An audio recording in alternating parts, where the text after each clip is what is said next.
kile alichokifanya. Juzi kati nikiwa ninazunguka nikakutana na mtumishi mmoja anasema kwamba tunachinja, yani tunafanya ibada za kuchinja ng'ombe, kuchinja kondoo, kuchinja mbuzi, kujichinja vitu kwa sababu alivifanya baba yetu wa imani ambaye ni nani? Ibrahimu. Lakini tukienda vizuri, je, mbona vitu vyote alivyovifanya Ibrahimu hamuvifati? Mnafata ibada za kuchinja ambazo wale watu wa kuzimu Freemasonic wanazitumia. Ni ibada zao za kuchinja mara kwa mara, kila mwaka na kila mwezi wanachinja.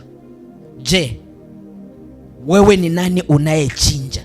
Kwa nini usifate imani ya Ibrahimu kwamba hata kama nimechelewa kuzaa lakini nitazaa, hata kama nimechelewa kutajirika lakini nitatajirika? Unafanya ibada za kuchinja lakini haumfati Mungu yule ambaye Ibrahimu alimfata. Hauamini katika kile ambacho Ibrahimu alifanyaje? Alikifata.